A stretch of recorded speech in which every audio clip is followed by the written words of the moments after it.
Welcome to our movement project when we will be doing a push-up. Woo! All right. First, the demonstration of a push-up. Start in a high plank position. Place your hands on the ground and position them shoulder width apart or slightly wider. Extend your legs, placing your feet hip distance apart, and engage your core to form a straight line from your head to your ankles.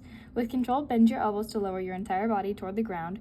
Your elbows shouldn't point directly to the sides or to the back, but somewhere in between. Lower as far as you can while keeping your body in one straight line. The ultimate goal is to touch your chest to the ground.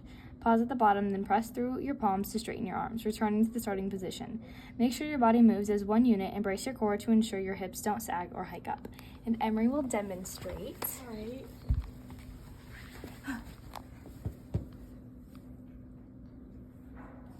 Obviously, I didn't go very far down, but it's okay.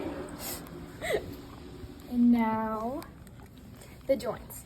Ball and socket joint. The joint between the scapula and the humerus. There is a cup or socket that is located on the scapula, and then there is a spherical head or ball that is located on the humerus that join together to make this joint. This can also be known as the shoulder joint. There's a hinge joint as well, the joint between the humerus and the ulna. There's a cylinder that is located on the humerus, and then there is a trough on the ulna that joins together to make this joint. This can also be known as the elbow joint. Great. And then there are many muscles that go into a push-up. But for the primary muscles from the chest, we have the pectoralis minor, which is a flat, thin muscle directly beneath and obscured by pectoralis major. With ribs fixed, pull scapula forward and downward. And then we also have the pectoralis major, which is a large fan-shaped muscle covering superior portion of chest, forms anterior axillary fold, divided into clavicle, claviar, and sternal parts. Main purpose is to abduct and medially rotates the arm.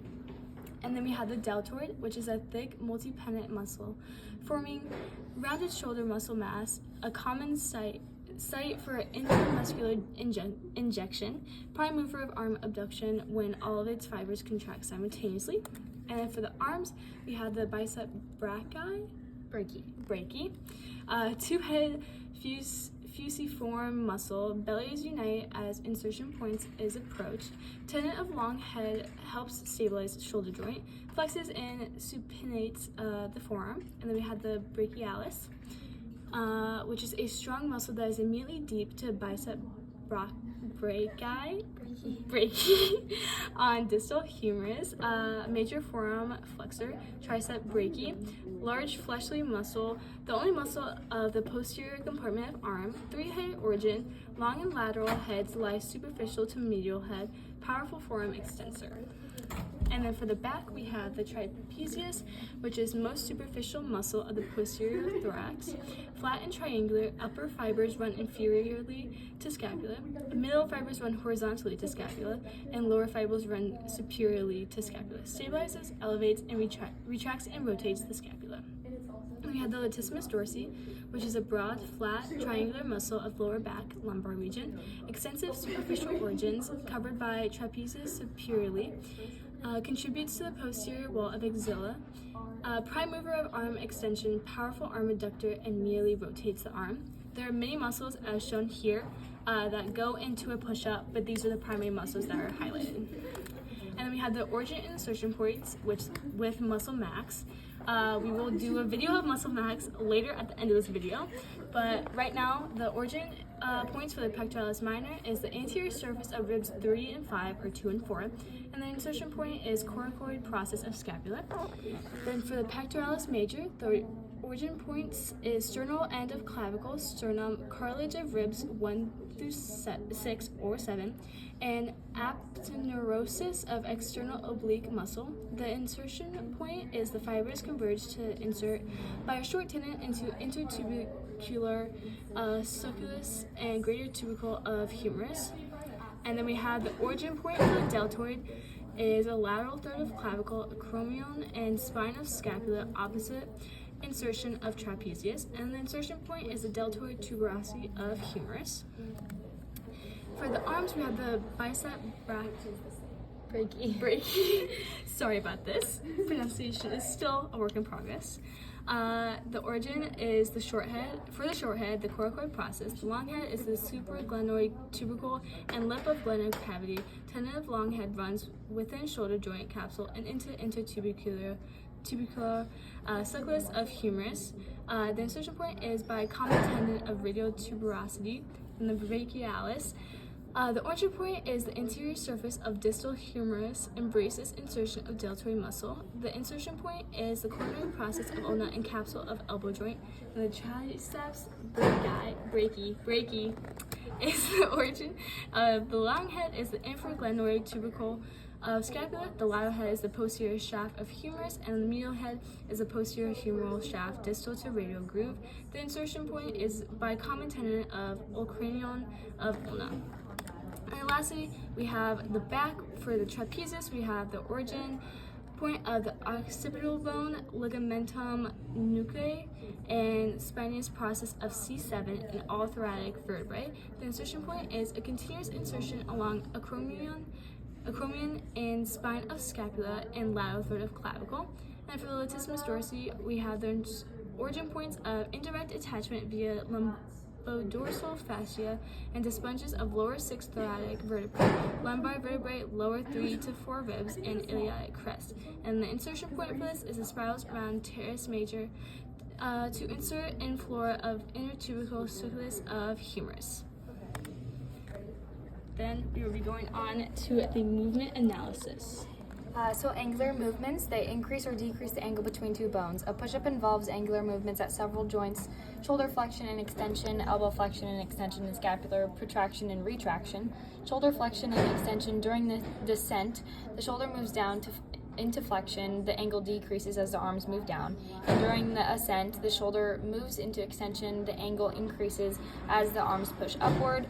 Elbow flexion and extension, the elbows bend during the descent and straighten during the ascent. Scapular protraction and retraction, the scapula moves away from the spine in the descent and toward the spine during the ascent to stabilize the shoulder blades. These joint actions involve changes in the angle between bones, which is key to understanding the angular movements during a push-up. Movement analysis for the extension and elevation. Elevation, the reverse of flexion, and occurs at the same joints. In a push-up, extension occurs during the upward phase when the arms push the body away from the ground. The triceps brachii extend the elbows, straightening the arms by increasing the angle between the forearm and upper arm. At the same time, the pectoralis major and deltoid extend the shoulders, increasing the angle between the upper arm and the torso. Biomechanically, the arms act as levers with the triceps, generating force to overcome the body's weight. The core stabilizes the torso to maintain proper body alignment during this extension movement. Elevation, lifting a body part superiorly.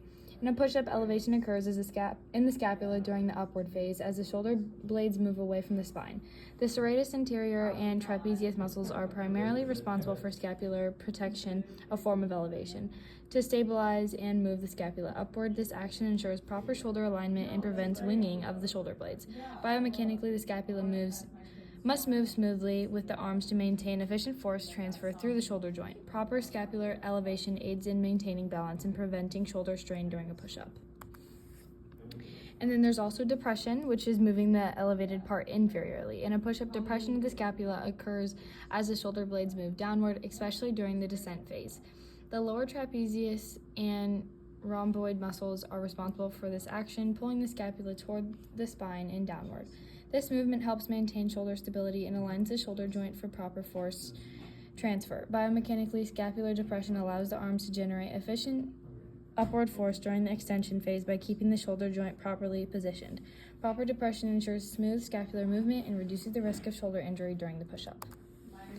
Muscle tension. Muscle tension production during a push-up is driven by muscle contraction, where individual muscle fibers generate force to move the body.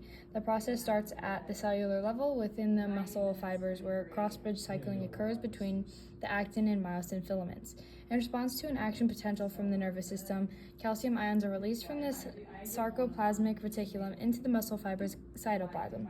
Calcium binds to troponin, causing a change that exposes myosin binding sites on the actin filaments. Myosin heads then attach to these sites, forming cross bridges using energy from ATP hydrolysis. The myosin heads pivot, pulling the actin filaments toward the center of the sarcomere, a process called the power stroke, which generates tension. As the myosin heads release and attach to actin as long as ATP is available, this cycling continues to shorten the muscle, producing force. During the upward push of a push-up, the muscles contract to lift the body, while during the downward motion of a push-up, the muscles lengthen under tension to control the movement. The triceps, pectoralis major, and deltoids are the primary muscles involved in the push-up, with each fiber within these muscles undergoing cross-bridge cycling to produce the necessary force for both lowering and lifting the body. Hope you enjoy. Yay!